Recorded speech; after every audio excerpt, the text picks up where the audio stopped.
Hello everyone, greetings from Japan. Today is Thursday, 7:55 a.m., November 25th, 2021. I just finished watching this suggested video for today. It's Eric Dubé's The Total Eclipse of the Mind. Very good video on gravity. I recommend it everyone to watch it. So today's video I'm going to talk about a subject that I have had for a while. I saved this picture back in May. So I've had this picture on my phone and I always wanted to make a video about it, to talk about this.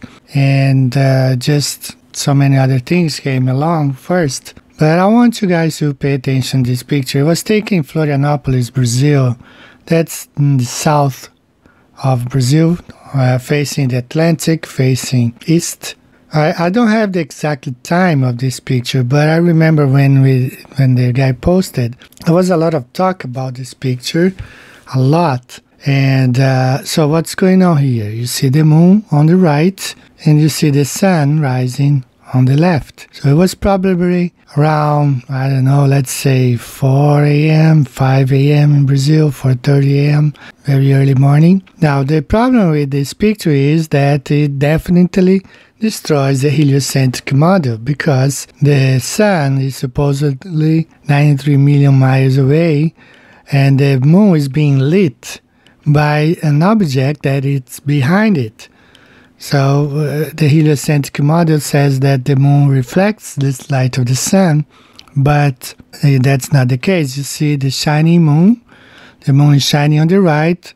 According to the heliocentric model, it's 238,000 miles away, being lit by an object that's 93 million miles away behind it. So what I did, I went to timeanddate.com.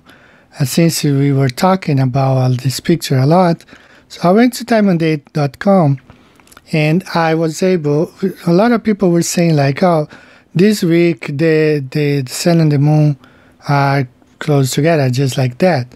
So look at this image on timeanddate.com. This is from May 3rd, the day before the picture was taken. I have a guy there in the southeast of Brazil, facing east, looking at the moon and the sun coming. That's on the next day. I think it's the May 4th. And then, same thing happened the following day. And then the following day was the same thing. Look at the date, May 5th. And the people's facing, they would see the sun coming and behind the moon. It was the whole week that month. That's on May 6th. Same thing, someone from Brazil would be able to see the sun and the moon approaching from the east. And it goes on for another day. May 7th, the same thing. And we will see, I think, one more day or 2 more days. No, there's one more, May 8th. You see there, same situation. The moon was in front of the sun and the sun behind it, and someone in Brazil, on the coast of Brazil. In this case here, like someone on the west coast of South America, let's say Peru or Ecuador, would see the same thing, would see the moon and the sun that is supposed to be behind it, and could see both of them. So that happened for that week. So this is converting May 4th on the flat earth map. This is exactly as we see in the picture, sun on the left and the moon on the right side. So this is the event that happened on May 4th, and I had this in my mind to make a video about it. And you can see there's someone in Brazil, just like in the picture is showing, facing east, could see the moon on the right and the sun rising on the left. Right, that proves that in the heliocentric model, the moon being in front of the sun could not be lit by the object that is behind it. It just shows that the moon has its own light, and the sun also has its own light. So both are luminaries, according to the Bible. Both emit their own light. So we don't have in the heliocentric model that the moon reflects. the sun. No, that's not the case. The moon has its own light, emits its own light. It's a luminary, just like the Bible says. Another thing I want to talk about real quick, it's about the eclipse that happened on the 19th, November 19th. Actually, in Brazil, here in Japan, that was on Friday. It happened on Friday the 20th, not Thursday. So this picture was taken by my wife. She was coming home. She leaves work at 5 p.m. every day. And she was coming home and she took the picture and sent to me. I was having classes, so I could not really go outside and film like I had planned. I thought the eclipse was going to start around 3 p.m., but it started around 5. So there is a problem there. If you pay attention, it's 5:26 p.m. She was facing east. It was dark.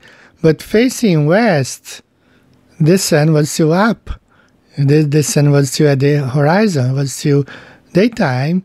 So this eclipse proved one more time that the shadow of the moon is not caused by the earth being in between the sun and the moon, because both were in the sky at the same time. And if you see there, the lit part of the moon is facing south when the sun was on the west side. It's not reflecting any light of the sun.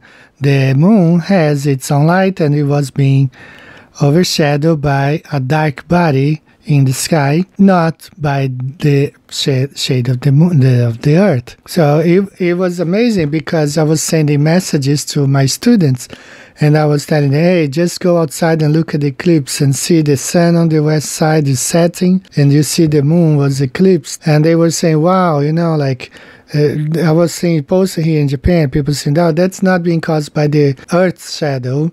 Something else is causing this eclipse. And it was very interesting. A lot of people saw we had cloudy skies here, but later at around 8 p.m., my wife, my daughter, they went outside and they were able to see the bloody moon. It was really red. But it was a very interesting eclipse. A lot of people saw here in Japan, and they were saying, oh, this is not being caused by the shade of the earth.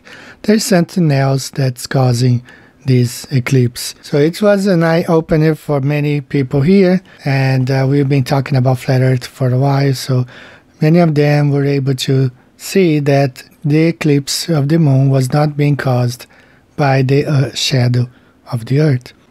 Hey guys, I just want to add one more thing here before we close this video. This is from Facebook. Facebook has been, adding some fact checks to flat earth videos or pictures or messages, anything flat earth related. They've been adding some form of censorship on videos and pictures, flat earth pictures. This is from Facebook, and these are the one from Google. Most of you, if you watch any flat earth videos nowadays, you're gonna see this on the bottom of each video before even the comments. You see this part there. So this is one of the reasons I really like the flat earth clock app, Zodiac app, because you have the video of the day. It really breaks into the censorship that's going on, allows you to watch videos. And there's a whole bunch of videos there that you can just share with friends and watch them censorship free. You just have access to those videos, because if you search for them, you're not going to find them. I have trouble even finding sometimes my own videos. Just for you to have an idea, I have backup channels. And if you go to Google and if you want to watch your own videos, actually, when I opened my 2 backup channels, I uploaded like 100 videos in one day. So there is a way that you go to like YouTube, searching for videos, and you search for uploaded today, as I'm showing here. And I couldn't find my own videos, even though I had uploaded 100 videos in one day. I tried for almost a week to find my own videos. I could not find them. I found only 1 or 2 that really came up on the search engine, but that's the amount of censorship. Even if you upload your own video, you go there, the video that I upload of the day, this week or today, it's going to be hard to find. They only show the bad stuff, like Dr.